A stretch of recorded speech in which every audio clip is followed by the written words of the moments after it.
ha hecho expresarme, estar en armonía. De querer contar algo.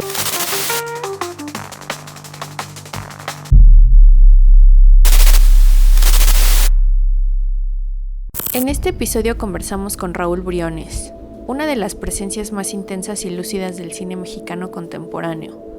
Navegamos juntos los mares del teatro y el origen del actor, la creación del personaje, y esa frontera difusa entre vida y representación. Hablamos también del cine como territorio político, de su paso por la cocina de Alonso Ruiz Palacios y de una mirada que cuestiona, resiste y se transforma. Bueno, Raúl, pues antes que nada, muchísimas gracias por aceptar la invitación. Pues muchas gracias por el espacio. Pues bueno, me gustaría empezar con una pregunta muy de niños, ¿no? Tal vez. Y al igual y la puedes responder muy desde tu niño, ¿no? ¿Qué te da miedo? El fascismo. Oh. O sea, a lo mejor cuando era niño no entendía qué era el fascismo, ¿no? Pero pues la crueldad a la que puede llegar el ser humano, como la insistencia en lastimar a otras personas o a otros seres vivos, como que eso siempre me generó mucha angustia desde la infancia. Siempre fui muy sensible a la injusticia. Obviamente después en la adolescencia pues como que uno también trata de defenderse y entrarle al sistema y jugar el rol que toca, pero sí a eso, a la crueldad.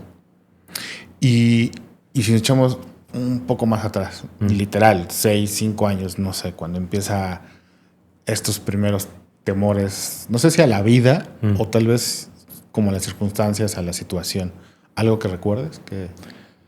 No en particular, la verdad siento que era un niño mucho más valiente de lo que luego me fui volviendo, como siempre estaba en la calle. Soy de una familia muy grande, somos 8 hermanos y yo estoy en medio. Entonces pues eso provocaba que nadie me hiciera caso ni de los de arriba ni de los de abajo. Y siempre estaba en la calle. Yo crecí en Coajimalpa, cuando todavía Coajimalpa era pues conocida como la provincia de la Ciudad de México, que tenías que agarrar la México-Toluca para llegar. Y había muchas barrancas y mucha naturaleza, entonces yo me la pasaba entre la calle jugando, entre los llanos, cazando chapulines. Es como que siempre el mundo exterior nunca me provocó miedo en particular. Me daba miedo la falta de atención de mi familia de repente, pero siento que no era algo consciente, como que yo sintiera que tenía miedo a eso en particular. Pero ahí dicen que justo es un acierto, ¿no? En la niñez, al no tener estos miedos, ¿no? O sea, al inicio de la vida, tener esta seguridad, creo que a posterior se agradece, ¿no? Afrontar una vida que, bueno, quién sabe cómo nos depara, ¿no? Pero no sé, lo veo así, que cuando esta niñez va segura, creo que afrontamos mucho mejor, ¿no? Sí, también, o sea, creo que se fue perdiendo la seguridad colectiva. O sea, no era yo nada más en las calles, era un grupo de pues unos 20 más o menos vecinos corriendo por los campos, en donde todavía pues mi mamá gritaba y luego la otra vecina gritaba y la otra vecina gritaba hasta que nos encontraban en la barranca o en cualquier otro lugar. Como que había una sensación de protección muy de la comunidad, del pueblo, la colonia. Y creo que eso también pues, se ha ido perdiendo y se han ido aislando también las infancias, ¿no? Justo de la infancia, creo que conecta mucho con un actor, ¿no? O sea, este juego y cierta oscuridad, no sé si la oscuridad está bien, pero que de repente uno como, bueno, uno no, ustedes como actores, o sea, siento que de la infancia sacan varias herramientas, ¿no? Te alimentas de la infancia. No sé si en tu proceso existe esa parte. Sí, totalmente. O sea, como que yo lo fui haciendo consciente, pues ya que empecé como a adquirir herramientas para narrarme a mí mismo y como poder decir de dónde viene o de dónde venía este impulso. Sí, la infancia como que fue bastante traumática en mi caso. O sea, como esto que te decía de la sensación de abandono, en realidad no estuvo tan chistosa como... Porque pues éramos una familia muy pobre, con muy pocos recursos y yo siempre fui muy rebelde. Entonces mi mamá me castigaba bastante, ¿no? Entonces de ahí se generó una sensación como de... Mi papá también era un padre ausente. Quizá, mira, la ausencia de mi padre era algo que sí me podría generar ese miedo del que hablas. Y la necesidad de pertenencia. Entonces como que yo siempre fui una persona, o soy una persona bastante más seria y reservada de lo que yo creía, ¿no?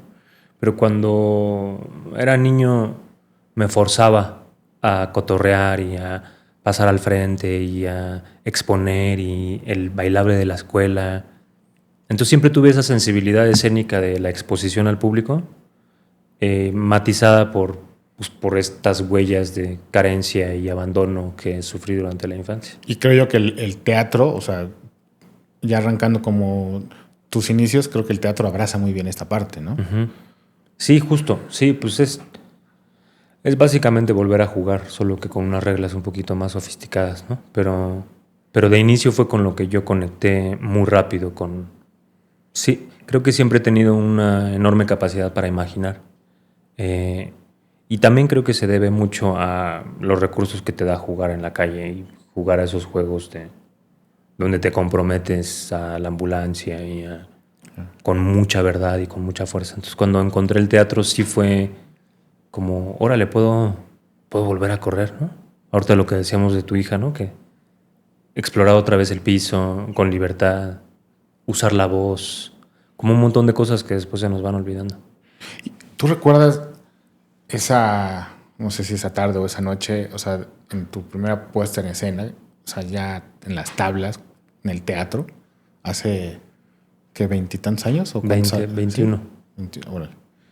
¿Recuerdas qué fue día, noche, qué obra fue? Sí, me acuerdo perfecto. Se llama La Zapatera Prodigiosa de Lorca. La hicimos en la prepa y fue para un concurso intercolegial de bachilleres. Yo estudié en un bachilleres en San Cosme Xalostoc, en Tlaxcala. Y fue como por ahí de las 12 o la 1 al mediodía en un teatro maravilloso. No me acuerdo el nombre del teatro en Huamantla, pero es un teatro de piedra precioso, lleno como de túneles y la fosa de la orquesta y como de esos viejos teatros donde el proscenio está lejos del público y hay un montón como de pasos de gato y salidas, como algo muy, como un castillito. Entonces, me acuerdo perfecto, la escenografía la hicimos con cajas de cartón de huevo. Construimos como unos grandes muros. Sí, inolvidable. Además era un teatro muy, muy, muy pobre que lo teníamos que vestir pues, prácticamente con lo que llevaba cada quien, ¿no? Entonces sí, fue al mediodía. La Zapatera Prodigiosa. Yo era un titiritero. Y si es, tengo muchos amigos actores que mencionan que esta adrenalina, o sea, no sé si es una adrenalina, un miedo, este nervio al público, a la gente, se vuelve una adicción. ¿Lo sientes así? Yo nunca le tuve miedo al público, como que siempre me gustó la sensación de estar ahí y creo que tiene mucho que ver con esta huella de abandono que te digo desde el principio, porque pues en el teatro creo que esta frase de ser es ser visto, ¿no? En el teatro te sientes completamente cubierto por la mirada de los demás y eso te da un poder y una validación. Después entraron los nervios que tienen que ver más como la intelectualización del hecho, pero de inicio fue muy bonito como la idea de estoy contándole una historia a esas personas que están sentadas allí en la oscuridad. Y genuinamente siempre me comprometí mucho con los personajes. De hecho, mi maestro de teatro, José Luis Pérez Hernández, Huicho se llama, él me decía, no te enamores de tu personaje, porque el teatro es como la vida, es efímero. Y yo no entendía muy bien a qué se refería en esa primera, hasta que terminamos como la temporadita, ¿no? Y hubo que enterrar al personaje y deshacer el teatrino que yo había construido y esta relación con el público en donde pues en una función eres una persona y al día siguiente ya eres otra y la obra cambia, me hizo decir, claro, sí es cierto, hay que continuar, cero aprensión con los personajes. ¿Y cómo los llevas con el tema que esto, bueno, hay canciones, poemas, bueno, hay mucha literatura sobre esto, del repetir o sea, en el teatro tal vez al arranque son pequeñas temporadas, ¿no? Pero siempre he tenido la curiosidad de estar repitiendo el mismo diálogo y todo el tiempo, pues al menos verlo creer, o sea, que lo estás haciendo, que lo estás habitando, ¿no? ¿Cómo sales con eso, no? ¿O cómo te zafas también? Pues sí, al principio resulta un poco tedioso, o sea, como que no se entiende muy bien por qué estamos repitiendo esto tantas veces. Pero luego cuando empiezas o por lo menos a mí me pasó, empecé a sensibilizarme más de, pues, cómo vengo hoy.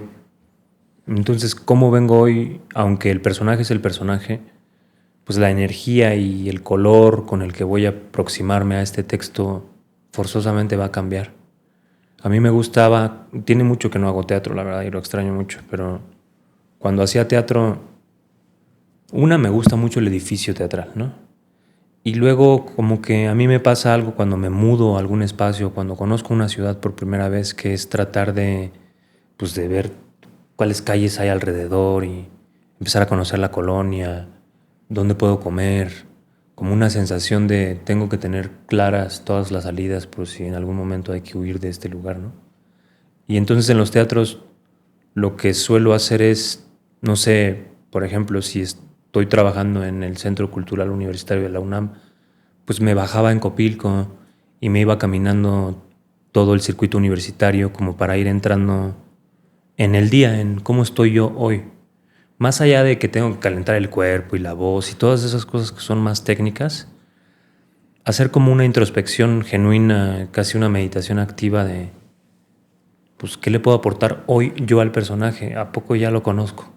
¿A poco estoy tan seguro de que esas palabras no están fijas, ¿no? Justo Lorca dice por ahí esta cosa de que el teatro es la palabra que se hace carne. Y entonces siempre pensé que había un divorcio entre el texto que está ahí fijo y que pues es lo que tendrías que repetir y el momento en el que te pones de pie. Al ponerte de pie, te pones de pie con tus inconsistencias, con tus dolencias, con tus achaques, con tus miedos y tus inseguridades. Y entonces el teatro funciona en lo que pasa en medio, ¿no? Yo siempre les digo a mis alumnos que la actuación es lo que pasa en medio. No es como la poesía. No es la palabra pegada a la otra, sino lo que sucede en medio de las palabras. Y justo este choque que no sé cómo lo tuviste, tal vez nos puedas platicar un poco, cuando llega el cine, ¿no? Cuando llega la cámara, cuando hay que fragmentar, cuando hay que acotar, ¿no? ¿Cómo fue ese proceso? Fue horrible. O sea, mi primera peli fue Los Bañistas con Max Zunino. Con Max. Uh-huh. Un beatcito ahí en donde salgo pues prácticamente un gagcito muy chiquito. Yo era uno de los tantos bañistas y pues, Sofía Espinosa, pues que es hija de Mario Espinosa. Mario Espinosa era mi maestro, como que me dijo, pues hagan paro. Y fui de extra, ¿no? Entonces ahí no sentí tanto como el que tranza con ese hoyo negro que está ahí que te chupa el alma, ¿no? Fue hasta Güeros, con Ruiz Palacios, que sentí el contraste tan radical porque yo ya había trabajado con Alonso en teatro y Alonso en teatro es pues que es un niño también, que le entra al escenario junto contigo. Además, Alonso es un gran actor, nomás que pues tiene pánico escénico, pero de verdad es un gran actor y un gran cómico. Creo que le iría muy bien haciendo stand-up. No sé por qué no se ha atrevido, la verdad. Porque es muy inteligente y es muy brillante y muy humano. Pero cuando se puso detrás del lente y se subió al dolly, lo desconocí por completo. Sentí como una especie de orfandad, como de... ¿Y mi compa qué pedo? ¿Dónde? A ver, atrás de esa cámara. Y entonces empecé a sentir que había un cambio. Todavía no entendía muy bien a qué cambio me estaba refiriendo, pero sentí un cambio energético muy radical de Alonso detrás de un lente, como si se protegiera y pusiera la cámara en medio de él y yo. Y que da poder. Claro. Y también, pues, que te aleja y al principio lo sentí hasta como una afrenta.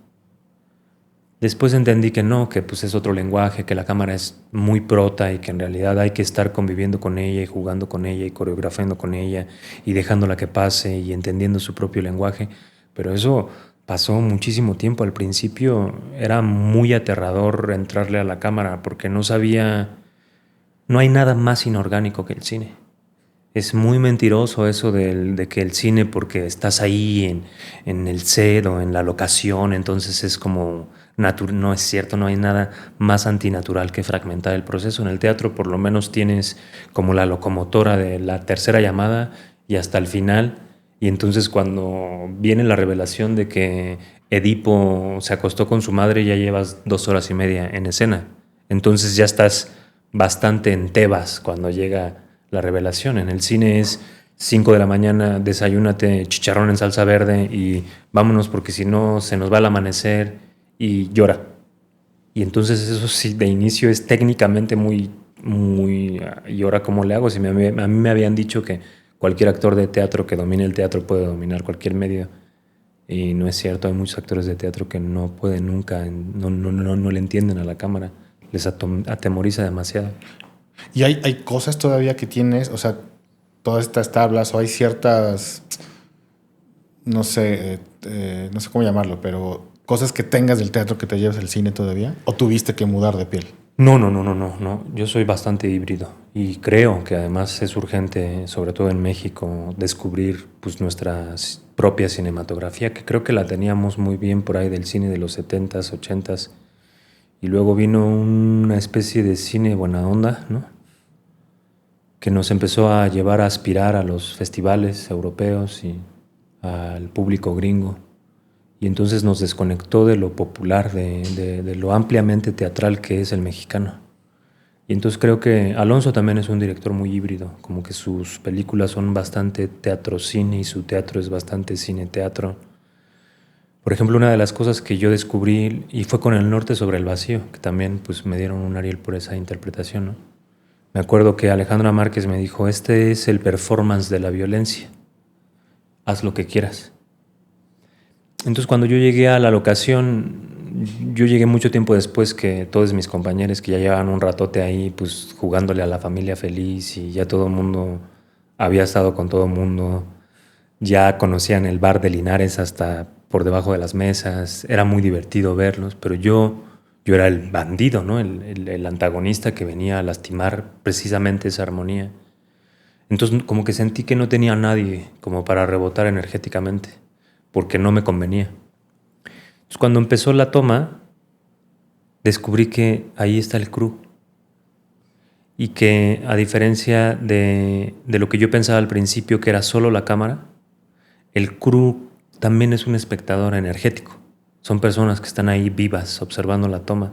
Y por lo tanto se empieza a generar como una especie de tridimensionalidad energética, que creo que es lo que hace que mis personajes se vean como tan orgánicos, como porque uso a las personas que están en el set conmigo para rebotar la energía, no nada más. Siento que hay actrices y actores muy buenos que entienden muy bien el lenguaje cinematográfico, pero que eso hace que su piel no se encienda por completo, ¿no? Y yo me acuerdo mucho de cuando dijeron acción, que incluso mis compañeros que empezaron a ver la toma y yo estaba como pez en el agua. Claro, es muy teatral lo que hace Guzmán cuando llega a la casa de Don Alejo, ¿no? Y entonces ahí descubrí que también ahí hay algo de teatralidad que se puede usar justo en los cuerpos de los demás. Está muy interesante. Y justo, ¿cómo...? O sea, me imagino que cuando llegan los guiones, cuando llegan las historias, ¿cómo vas preparando? Porque digo, si cada personaje es distinto y vas agarrando de tus herramientas, ¿preparas sistemáticamente todos así por igual o vas variando la preparación del personaje? No, varío bastante. O sea, no tengo una metodología como tal. Ahora que estoy dando clases, como que trato de descifrar cuál es mi metodología, pues porque pues sí me encantaría que pues poder transmitir y poder explicar qué es lo que hago concretamente, pero pues, generalmente tiene que ver más con la energía del personaje y también depende mucho del tono de la película. Es decir, si estamos explorando algo muy realista y que además a mí me han tocado muchos personajes que tienen implicaciones sociales, pues generalmente me voy primero sobre el contexto socioeconómico de los personajes, porque todo es política. Entonces, tú te mueves de acuerdo a cómo te deja la sociedad moverte. Y ya eso te está dando un esqueleto bastante cercano a lo que puede hacer o no el personaje. Yo soy un actor muy libre, pero necesito tener muy claras las coordenadas a donde se mueve el personaje. Una vez que ya tengo delineadas las coordenadas como, no sé, la pobreza, la marginación, la zona de la república a la que pertenece, entonces en medio ya puedo empezar como a soltarme y sé que ya no me puedo pasar de ahí porque me voy al abismo, ¿no? Entonces como que socialmente, y cuando es una cosa más como, pues que está fuera de la realidad, pues me voy más como por el arquetipo, como por la energía general del personaje y empiezo a investigar frases o como generalmente me agarro de una frase como una forma de hablar, un pequeño matiz al que siempre regreso como una boya de, a ver, ya se me olvidó cómo era el personaje, dónde estaba, digo esa frase y a veces son cosas mucho menos poéticas de lo que uno quisiera, la verdad. Yo soy muy de la manchita en la pared Hay una anécdota que me gusta mucho contar que fue cuando hice Edipo, Nadie es ateo con David Gaitán, que a Diana Sedano le pusieron unas ramas en la cabeza y ella salía de Tiresias. Y venía el momento de la revelación y ya lo habíamos hecho varias veces, ya llevábamos varias temporadas y había funcionado muy bien, pero yo lo estaba haciendo todavía muy desde el intelecto.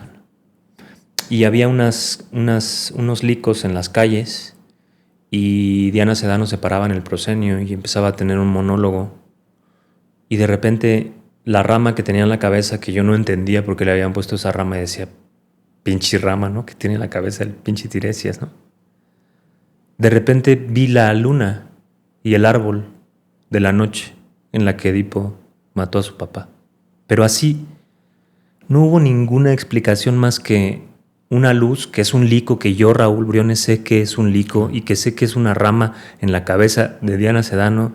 Me plantó una imagen de esa noche en la que maté a Layo y hice todo un espectáculo teatral para dejarlo ahí en el camino en una noche de luna, que es como...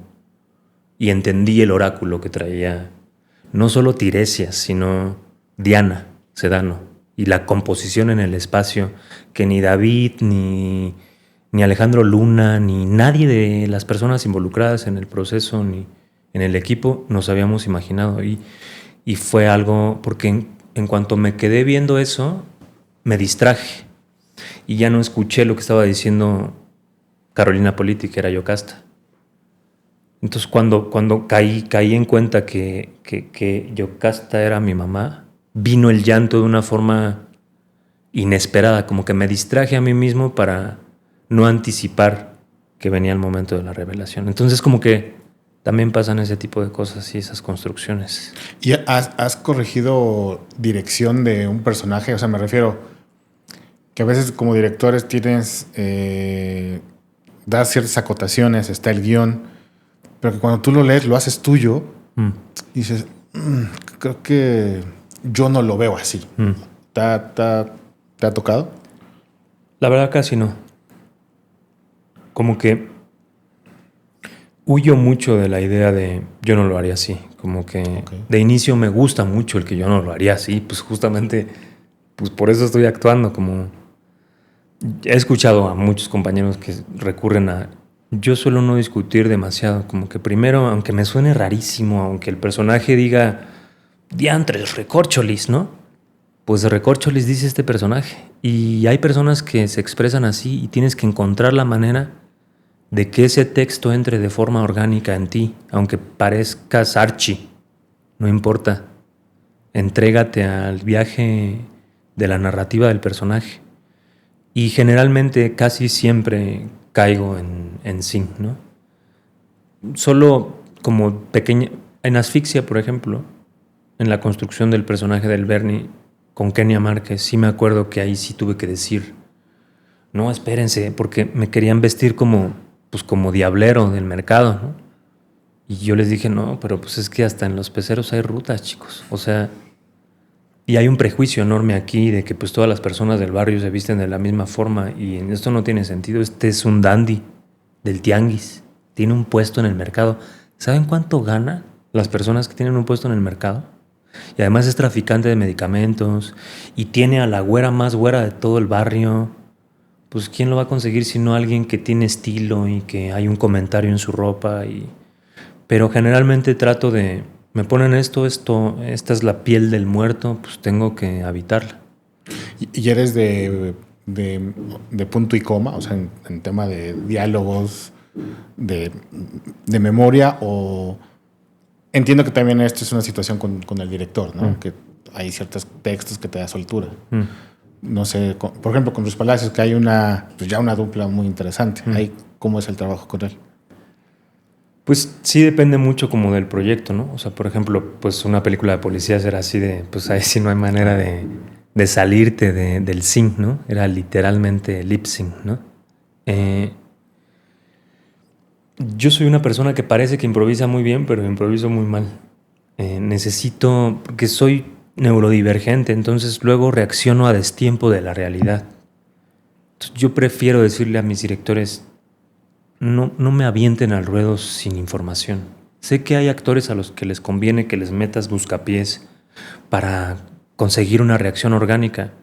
Pero si a mí me avientas un buscapiés, mi reacción orgánica va a ser una reacción de Raúl, que generalmente va a ser cara neutra, ¿no? Yo necesito hacer un diseño incluso en la vida de cómo sonreír o cómo llorar, porque luego... No me pasa nada en el rostro y parece que no me está pasando nada en el corazón, ¿no? Y yo suelo como más bien ir entendiendo al director qué es lo que quiere ver en la improvisación. Entonces me voy a mi casa y empiezo a trabajar todas las posibles salidas que puede tener el personaje en una posible improvisación. Como por ejemplo la cocina. Todo el plano secuencia o el final... Todo está perfectamente coreografiado y milimétrico. Aún así me rompí un dedo y me contracturé el cuello. Pero todo estuvo ensayadísimo. Además me gusta mucho ceñirme al texto. Sí me gusta. Cuando me quitan siento mucha ansiedad. Igual lo hago, ¿no? Con mucha fe. Pero la verdad es que prefiero que no. Te pierdes, me imagino. Sí, necesitas el respaldo. O reacciono yo. Y no me gusta entrar, no me gusta que me obliguen a que entre el pensamiento de Raúl, como esa bifrontalidad. Nunca se puede abandonar al actor, siempre está ahí. Es una mentira quien diga que es que me entregué al personaje, pues chico, atiéndete. O por lo menos yo nunca lo he logrado más que en chispazos de repente, donde sientes más bien como una especie de simbiosis entre el personaje y tu persona. Y aparte, bueno, es complicado, sí, como crew, o sea, detrás de cámara, ¿no? O sea, hay momentos, hay escenas donde te enganchas, que es un momento muy interesante de conexión. Me ha tocado operar cámara en donde sale la lágrima, ¿no? Que dices, wow. Claro. Y de repente la ves en pantalla y dices, no sé qué pasó en ese momento. O sea, no era tan como para... O sí, ¿no? Pero... Eso que dices que anteriormente que pivoteas con gente del crew, eso se me hace muy interesante también, ¿no? Es algo que no había escuchado en algún actor tal vez. Pero, bueno, regresando un poquito, me perdí un poco ahí. Con tu director, ¿haces mucho trabajo de mesa? O sea, me refiero, hay mucha reescritura. No reescritura, pero sí hay un trabajo de mesa con guión.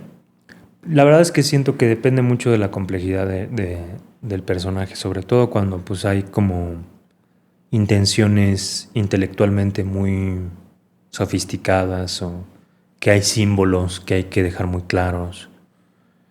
Yo prefiero no hablar tanto y probar y hacer, ¿no? Prefiero más el ensayo que el trabajo de mesa. Pero también disfruto mucho cuando eso sucede. O sea, también creo que depende mucho del director, ¿no? Siento que luego hay gente que es muy buena en la mesa, ¿no? y que te explican muy bien la película y tienes que leerte estos 50,000 libros y verte estas 8 películas y luego, ¿cómo paramos eso, no? Porque todo eso tiene que bajar en el cuerpo y a veces yo le digo también a mis alumnos todo el tiempo, no se le puede colar al personaje el activismo del actor. No podemos darle tanta información al personaje de lo que entendemos de la película o entendemos de la realidad. Las personas generalmente no sabemos ni qué chingados estamos haciendo en el presente. Muy pocas personas, si le pones pausa y le dices, a ver, ¿qué estás pensando? Te podría decir, estoy pensando que de acuerdo a mi huella de abandono, ¿no? Generalmente hay como un beat continuo de, estoy pensando en que me sabe a cilantro la boca porque me acabo de chingar unos tacos de birria, ¿no? Y es algo completamente mundano, fuera de toda esa estética que intentamos generar del pensamiento. Yo sospecho mucho cuando solo se atiende a la mesa y no se llega nunca a la vida. Por ejemplo, en la cocina, estos planos secuencia, fueron ¿cuánto tiempo se ensayó? Eso sí, Alonso es uno de los directores que más como lucha por el ensayo, desde el esquema del diseño de producción, que creo que eso es algo que deberían aprenderle, la neta, porque él pide presupuesto para el ensayo. Claro. Y no solo eso, sino herramientas para jugar en el ensayo, como en la cocina se construyó una cocina en pequeño en la Máquina Teatro en Coyoacán, un teatro que tiene Clarisa Maleiros. Hicimos una versión chiquita de la cocina para ir entendiendo la relación entre cada uno de los personajes, saber pues, dónde estaba la estación de cada quien, por qué aquí estaban. Las estaciones están acomodadas no solo de acuerdo, más bien al principio estaban acomodadas de acuerdo a las necesidades de la película, y luego llegó el chef y dijo, es que así no funcionan las cosas, más bien ustedes tendrían que acomodarlas de acuerdo al menú que propone. Entonces tuvo todo un reacomodo y pues hay una razón de ser por qué Pedro está en la parrilla, porque cada estación tiene un carácter diferente. Entonces se ensayó todo, el plano secuencia fueron 15 días de ensayo y 3 días de toma. Y además ensayamos sin Rooney. Rooney llegó ya nomás a la toma. Y fue muy hermoso, la verdad. Fue muy teatral. Porque cada elemento ahí está perfectamente diseñado, cronometrado. Hubo un momento en el que hay una foto muy bonita, pero Alonso volteó el monitor para que lo viéramos todos. Y ya no nada más el equipo ahí atrás. Entonces cada extra sabía, puedo entrar en este huequito. Cuando entran las extras con cada uno de los platos, todo eso fue también muy planeado por cada una de las actrices que conformaron como todo ese cuerpo actoral de proponer gestos. Cada una de las personas que está ahí está entregándolo todo. A mí me dan ganas de que la cámara se detenga de repente para apreciar pues, todos los detalles que hay alrededor, ¿no? Entonces, todo está casi cronometrado. En la escena de la llamada, que bueno, hay algo muy curioso con esa escena. A mí esa escena me gusta muchísimo. Y ayer te escuché, no recuerdo en dónde, que dices que es tu mamá. Eso como o sea, ¿cómo fue y como el proceso? Porque es tu mamá. Sí, mi mamá. Pues estaban buscando a mi mamá, o sea, la mamá de Pedro. Ajá. Como que BM andaba buscando a la mamá de Pedro.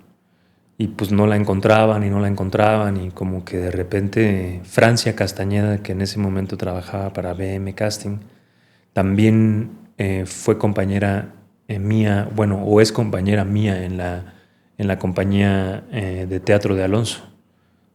Tenemos una compañía de teatro que es súper disfuncional, pero ahí está y existe y la amamos y la defendemos mucho. Entonces nos conocemos y Francia dijo, pues ¿por qué no le hablamos a la mamá de Raúl, no? Entonces buscó el Facebook de mamá y pues, funciona perfecto. Y entonces me hablaron, oye, ¿crees que tu mamá quisiera hacer casting? Y mi mamá la verdad es que es muy tímida, es muy nerviosa. Y yo de inicio pensé, no, No va a querer. No va a querer, se va a bloquear.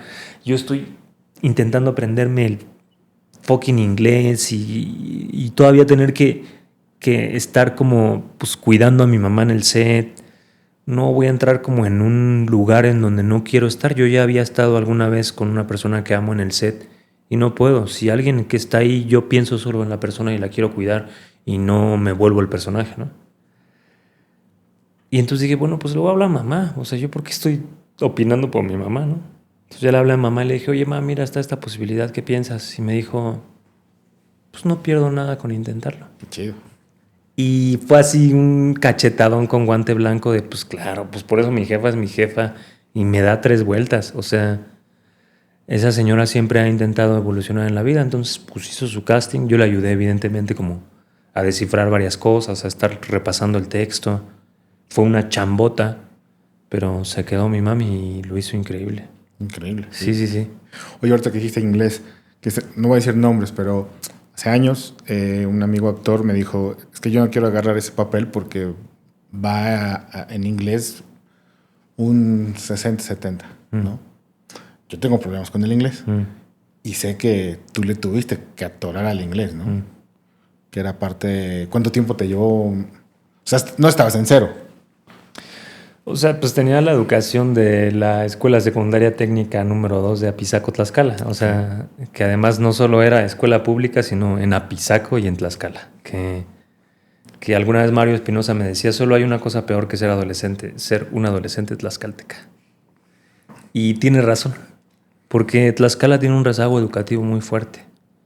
O sea, lo digo de broma, pero a Tlaxcala le pasa algo políticamente muy grave, que es, entre menos se sepa de Tlaxcala, la inexistencia de Tlaxcala es muy conveniente porque al no existir Tlaxcala, no existen sus problemas.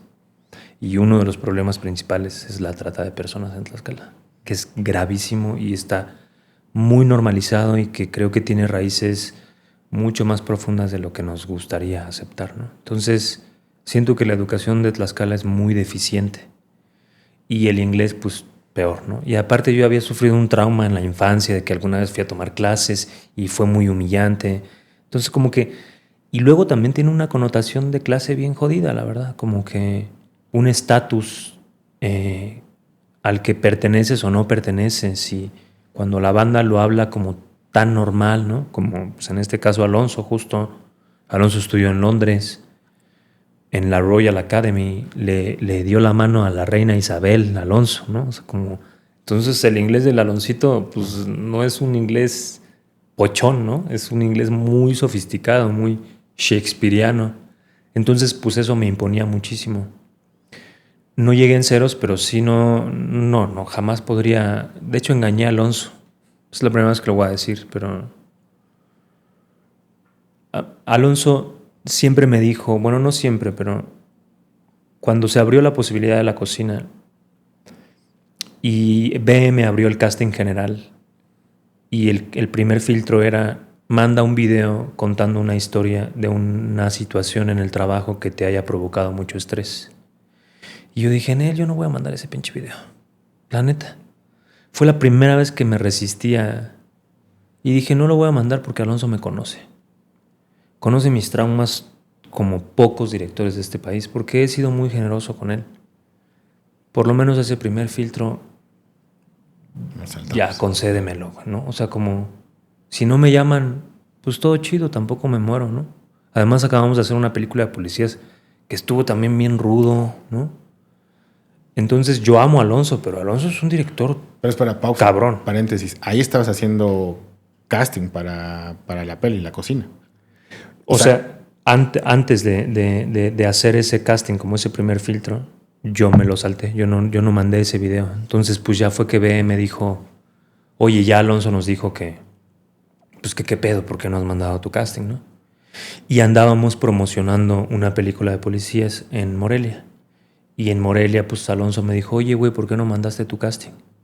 Y yo le dije, Alonso, solo hay una forma en la que yo mande ese casting. Y es que tú me ves en ese personaje.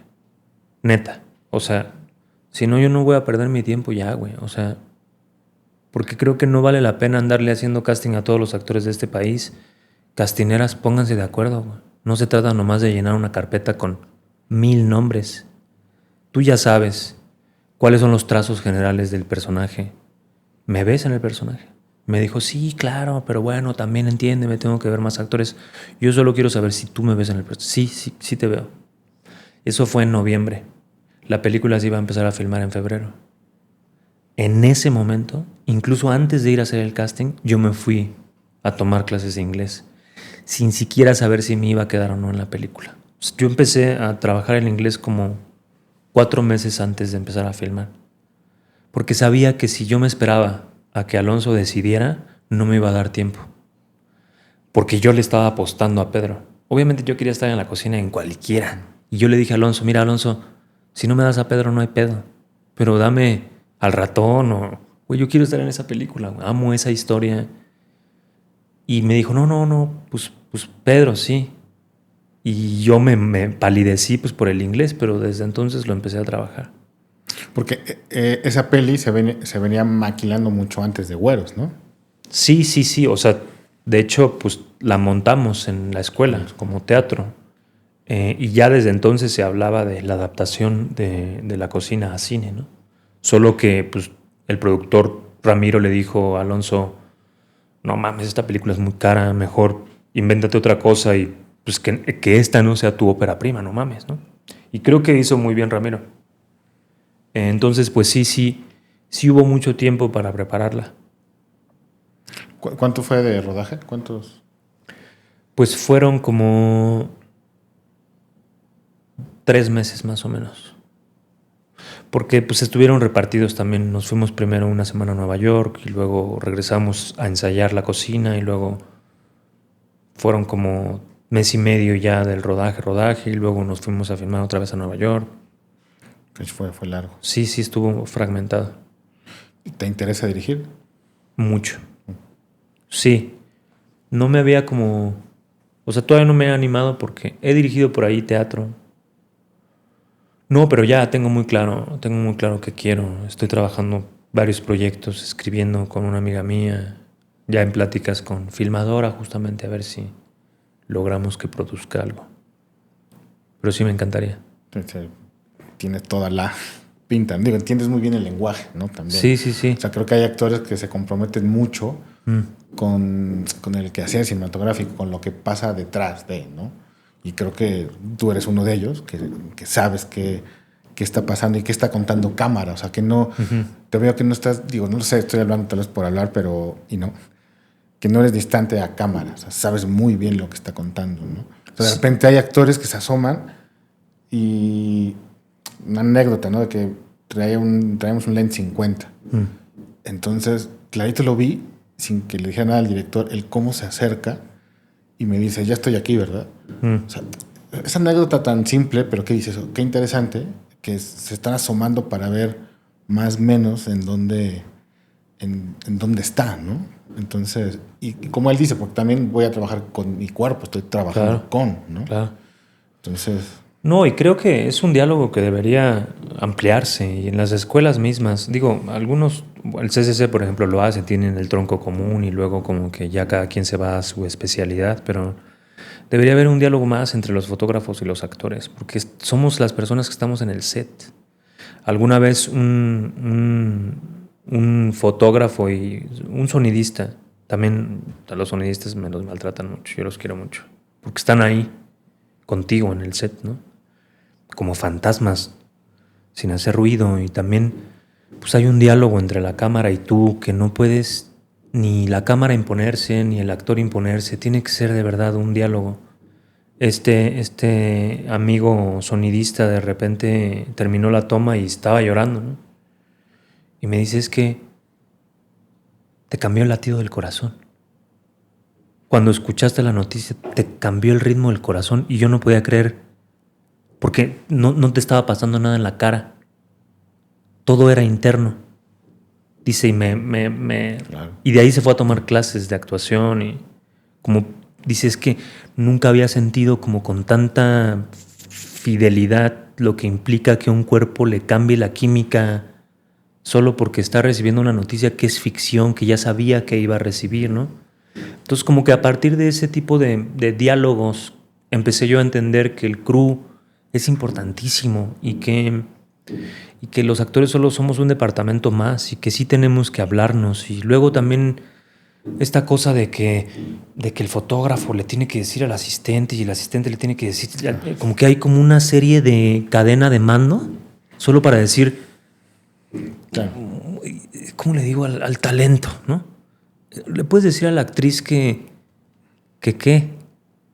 O cuando te mueven, ¿no? Que también es una cosa de muéveme, no pasa nada. O sea, no me voy a ofender. Tú también tienes que pasar. Tú también eres un cuerpo. Tú también estás chambeando en el set igual que yo.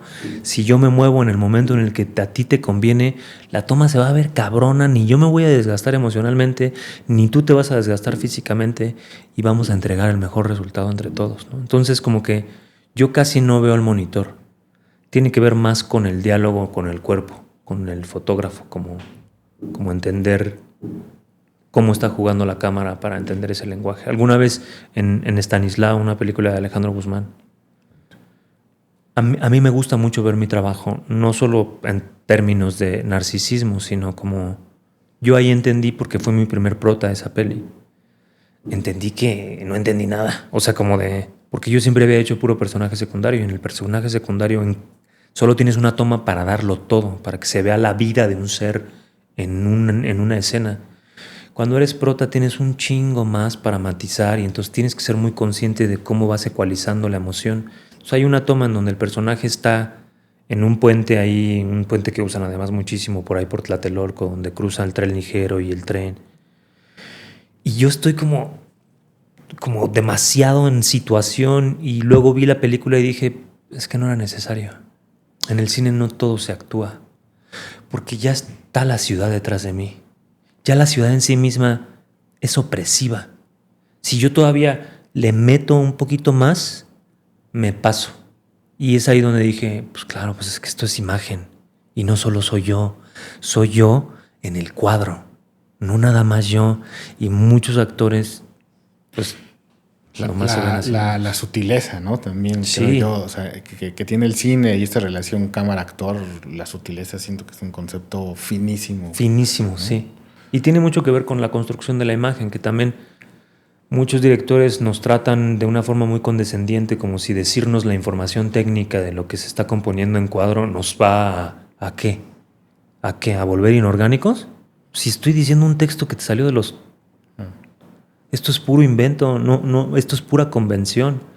Mejor lleguemos a un acuerdo y así ni tú pierdes el tiempo y yo buscando a ver a ver, voy a adivinar a ver qué es lo que este señor quiere ver en el cuadro, ¿no? Mejor dímelo, no pasa nada, camina de aquí para acá. Interesante que no... Bueno, creo que a muchos actores les gana el querer verse a cuadro, ¿no? Sí. Creo que está interesante el que no... O sea, yo a menos que sea una cuestión muy técnica, claro, y que de plano pues ya... técnico, claro. Sí, pero no trato de que no confío en mi director y en el equipo que está detrás del monitor, como de... Yo no tengo por qué ir a estar viendo constantemente, porque también sí te empiezas a ser consciente, es inevitable, o sea, empiezas a... Y hay mucho juicio y lo que más tiene que eliminar las personas que actúan, pues es la cabeza y todo lo que hay en medio de la palabra acción a la acción, porque ahí viene mucho juicio de... Y si ya te fuiste a ver al monitor, y si ya viste que diste el pie con... Yo lo evito. Y aparte también como lo auténtico, ¿no? O sea, bueno, hay muchos directores que van por la primera o la segunda toma, ¿no? Que de repente puede ser que se haga mecánico, ¿no? O sea, mucho también es del actor, ¿no? Pero que a veces buscamos la segunda, ¿no? Que sea más auténtico. Sí, o sea, también creo que ahí sí depende mucho del cuerpo. O sea, como yo soy un actor de la cuarta y la quinta toma, por ahí. Okay. O sea, lo he después... Aunque me pongas en la octava. Ya, claro. No, y me lo dijo Gibran, el editor de Alonso. Ahora con la cocina, porque en la cocina pues vemos la toma que quedó, pero no las 18 que se hicieron, ¿no? Y me acuerdo que Gibran le dijo a Alonso, ahora tú te quedas toda la madrugada viendo cada toma, pues para que veas todo lo que hiciste trabajar a Raúl. Vale. Porque las buenas eran como la 4 o la 5. Y llegamos a la 12 o 9, en tomas así de extenuantes. Entonces, pero también creo que es algo que pues tú vas conociendo tu instrumento y pues la idea es intentarlo hasta la número 28 si es que el director lo necesita, pero también se empieza. Alonso no fue el caso, ¿no? Creo que Alonso pues lo estaba explorando y necesitaba pues sacar lo que él quería, ¿no? Pero hay directores donde sí se nota que me estás pidiendo una más nomás porque puedes. Ni siquiera es porque quieras investigar nada. Es nomás una más y todo el cruz empieza y dices, ya la tienes. Pero bueno, rol de poder, ¿no? Sí, señor. Sí, señor, claro.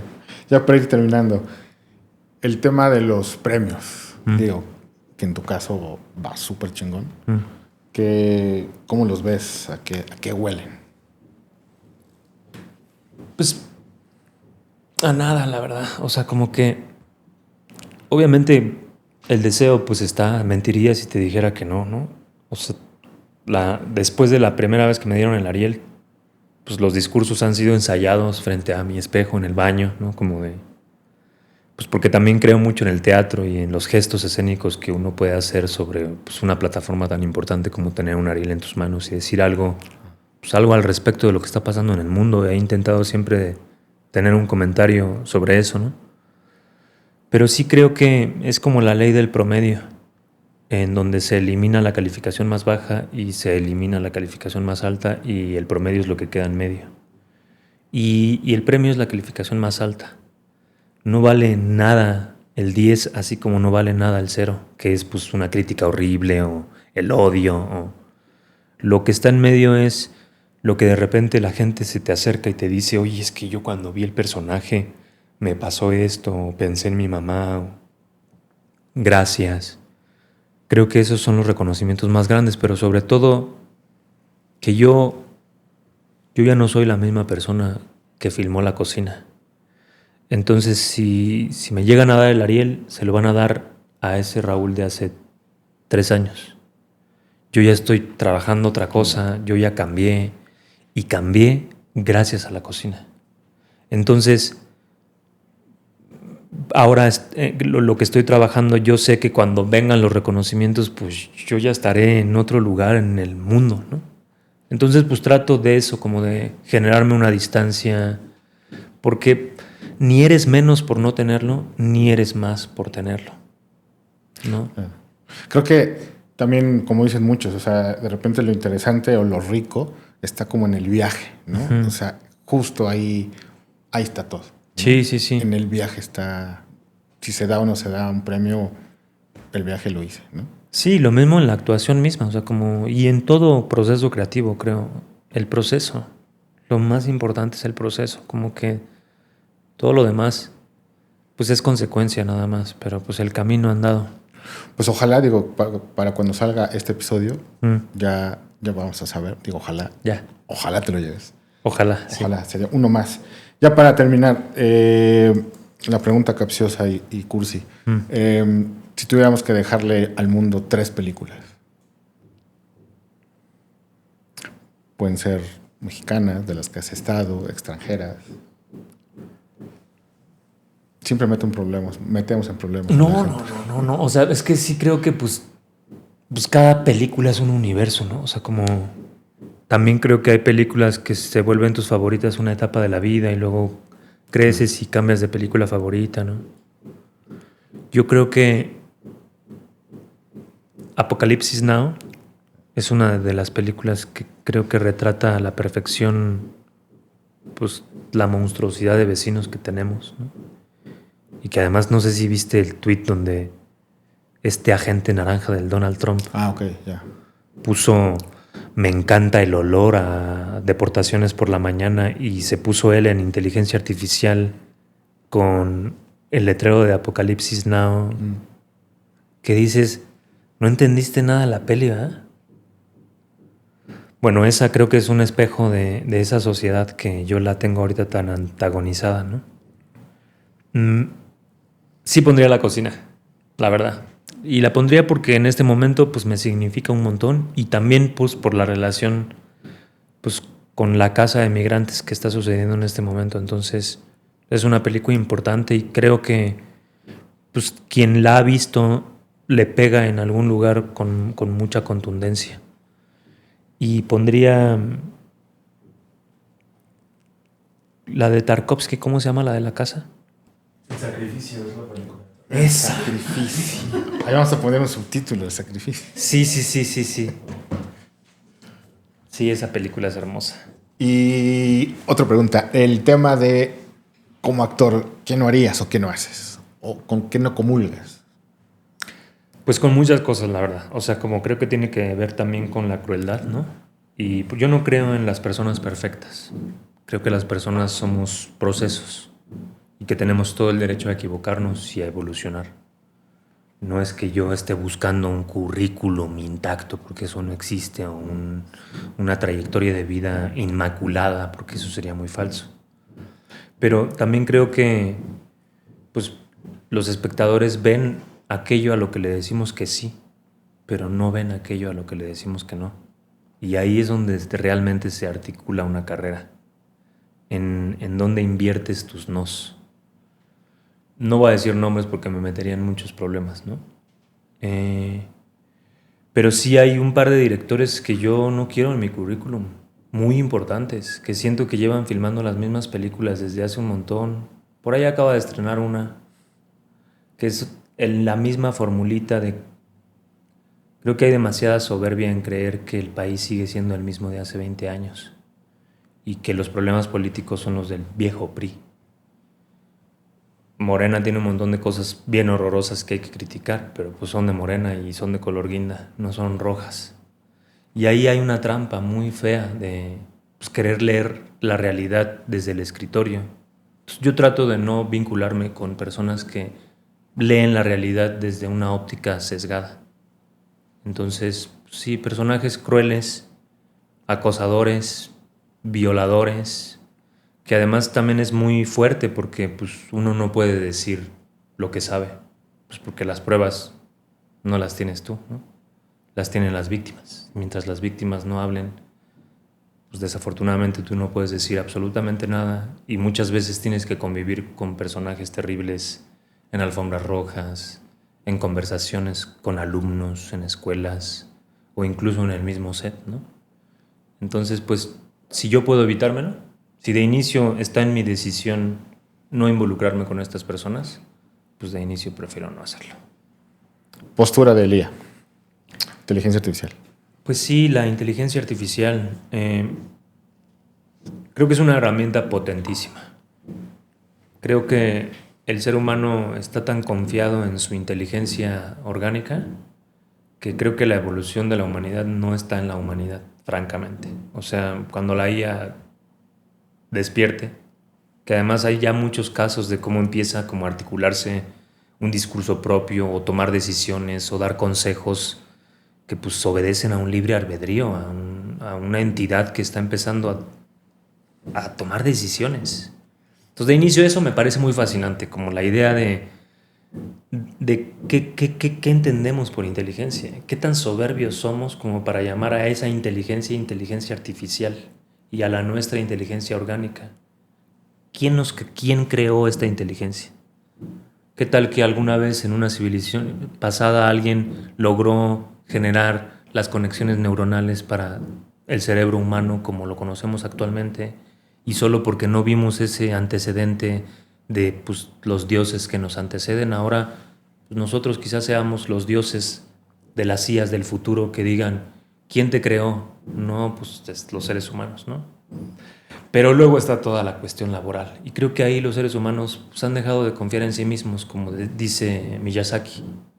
Dejamos de confiar en la humanidad y ahí es donde pues es como cualquier herramienta, es como cualquier descubrimiento científico, como la fisura del átomo, que en un principio se descubrió esa enorme cantidad de energía que podría haber sido utilizada para el bien, y pues se usó para construir una bomba y matar personas. Entonces siento que la inteligencia artificial es lo mismo, es una herramienta sumamente noble que ahorra un montón de trabajo, pero no porque te puedas ahorrar un montón de trabajo vas a correr a un montón de personas, ¿no?